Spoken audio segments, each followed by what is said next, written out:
Dahulu sekali, di sebuah kota kecil, hiduplah seorang pembuat mainan yang sudah tua bernama Geppetto. Dia menjual mainan kayu buatannya untuk bisa bertahan hidup. Satu-satunya yang disesali pembuat mainan ini ialah karena dia tidak memiliki anak.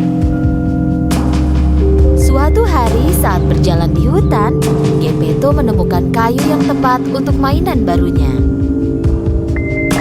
Ini kayu yang kucari. Aku akan membuat boneka yang indah dengan kayu ini. Geppetto memanggul kayu itu dan membawanya ke bengkel kerjanya. Dia menaruh kayu itu di atas meja dan mulai memahat.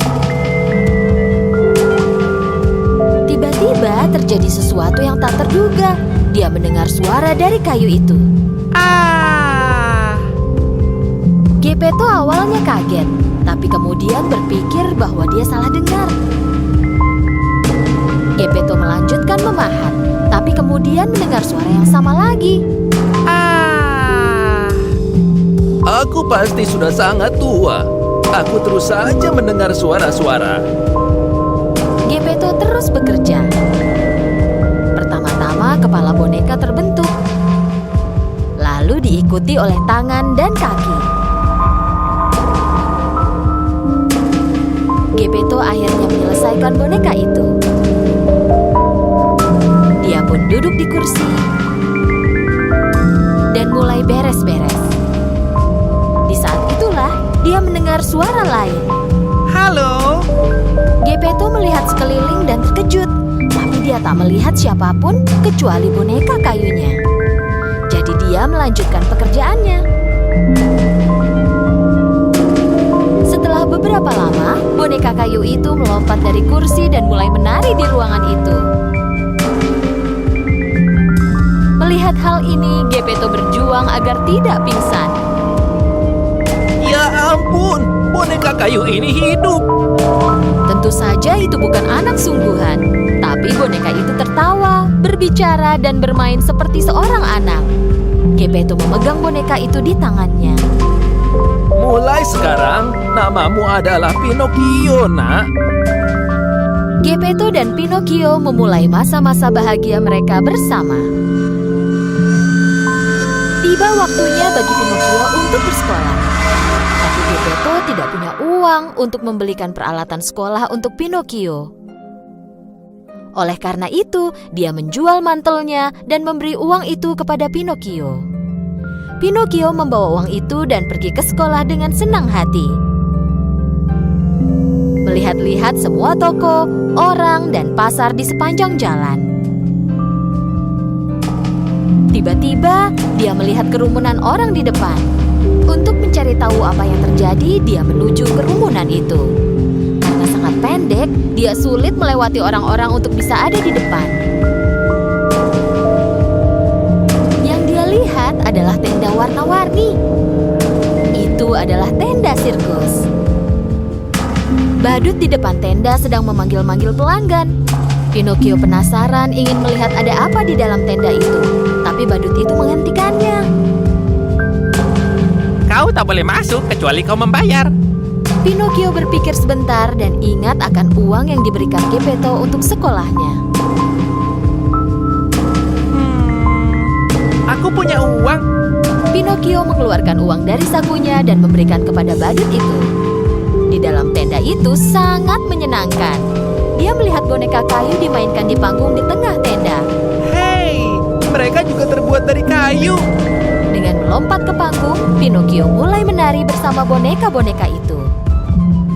Tetapi penonton pertunjukan itu marah kepadanya. Pemilik sirkus yang berada di atas panggung sambil memegang tali boneka sangat senang melihat boneka yang hidup. Sebuah boneka tanpa tali akan menghasilkan uang banyak untukku. Pikirnya. Dan setelah pertunjukannya selesai, dia menangkap Pinocchio dan mengurungnya di sangkar. Pinocchio sangat sedih karena dia tidak mematuhi perintah Geppetto untuk langsung pergi ke sekolah. Jadi dia mulai menangis.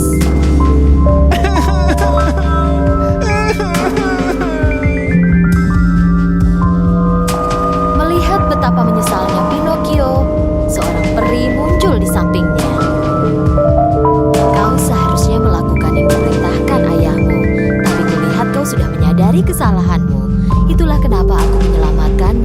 tapi jangan ulangi kesalahan yang sama lagi. Pinocchio sangat senang dan menyeka air matanya. Tapi aku tak punya uang. Bagaimana aku bisa pergi ke sekolah? Peri itu mengucapkan mantra dan uang pun muncul di tangan Pinocchio. Jangan buang-buang uang ini. Pergilah langsung ke sekolah. Peri membawa Pinocchio keluar dari sirkus. Sambil bernyanyi gembira, Pinocchio berjalan menuju sekolah sekali lagi. La la la la la la la la la la la la la la la. Melihat Pinocchio yang bernyanyi bahagia, seekor rubah licik dan temannya menghadang jalan Pinocchio. Dan mereka membuat rencana untuk mengambil uang Pinocchio. Kau mau kemana? Kau terlihat senang sekali. Aku mau membeli peralatan sekolah dan pergi ke sekolah. Uang ini takkan cukup untuk membeli peralatan sekolah. Jika kau lakukan sesuai perintah kami, kau akan punya uang lebih banyak. Kau ingin aku melakukan apa? Berikan uangmu dan kami akan menanamnya di lapangan ajaib. Dan kau akan memiliki pohon uang. Kau bisa pergi dan memetik uangnya kapanpun kau membutuhkan. Pinocchio yang lugu percaya pada semua ucapan rubah itu dan menyerahkan semua uangnya. Sambil membawa lari uang itu, rubah dan kucing pun segera pergi. Karena ditinggal sendirian, peri muncul lagi di samping Pinocchio. Kenapa kau masih belum sampai sekolah? Apa kau sudah dapatkan peralatan tulis dengan uang yang kuberikan? Sebenarnya peri tahu bahwa Pinocchio memberikan uangnya ke rubah. Peri memperingatkan Pinocchio, jangan berbohong padaku atau aku akan menghukummu. Pinocchio tidak mendengarkan peri dan tetap berbohong. Aku beli peralatan sekolahnya tapi ketinggalan. Segera setelah Pinocchio selesai berbicara, hidungnya mulai memanjang. Apa kau mengatakan yang sejujurnya? Ketika mengatakan kebohongan lainnya, hidung Pinocchio terus memanjang dan memanjang. Pada akhirnya, dia bahkan tak bisa menggerakkan kepalanya. Tapi kenapa? Apa yang terjadi? Akhirnya Pinocchio menyadari kesalahannya dan memberitahu peri semua yang dialami. Melihat Pinocchio telah berbuat yang benar, peri mengembalikan hidungnya menjadi normal. Aku mengampunimu karena kau mengatakan yang sebenarnya. Dengan mantra lain, peri mengembalikan uang yang diambil oleh rubah. Dan sekali lagi memperingatkan Pinocchio untuk tidak membuang uangnya lagi. Dengan memegang uang di tangannya sambil bernyanyi, Pinocchio mulai berjalan lagi. Tapi kali ini, dia menghadapi jenis bahaya lain. Pemilik sirkus yang pernah menangkapnya dahulu berdiri di hadapan Pinocchio. Karena berhasil melarikan diri, pemilik sirkus sangat dendam pada Pinocchio. Dia ingin menghukum Pinocchio. Dia menangkap Pinocchio dan melemparkannya ke laut. Saat Pinocchio terjatuh ke laut, dia tidak tenggelam. Dia mengambang di air karena dia terbuat dari kayu. Pinocchio sangat suka mengambang dan mulai berenang dengan menggerakkan tangan dan kakinya. Dan sesuatu terjadi ketika dia berenang ke tepi. Hei, apa yang terjadi? Di mana aku? Pinocchio tiba-tiba menemukan dirinya ada di tempat gelap.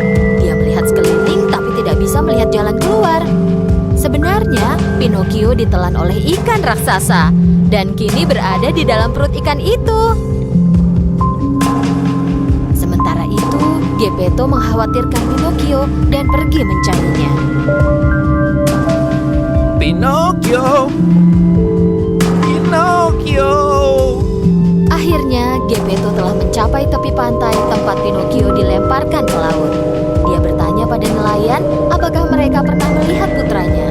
Salah seorang nelayan ingat anak laki-laki yang dicari Geppetto dan bilang bahwa anak itu terjatuh ke laut.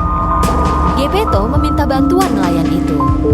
Karena nelayan itu tahu bahwa Geppetto adalah orang baik, dia lalu menolongnya. Dan dia memberikan perahu kecil kepada Geppetto untuk menyelamatkan Pinocchio. Geppetto naik ke perahu dan berlayar ke lautan.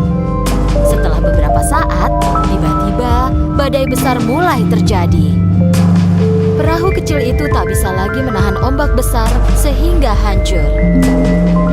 Dan Geppetto mendapati dirinya berada di tengah laut. Geppetto sudah tua dan tidak tahu cara berenang. Jadi dia mulai tenggelam jauh ke dalam laut. Tepat saat itu, ikan raksasa yang telah menelan Pinocchio juga menelan Geppetto. Geppetto meluncur ke dalam kerongkongan ikan itu dan menuju ke perut ikan. Dan Geppetto mendengar suara anak kecil menangis.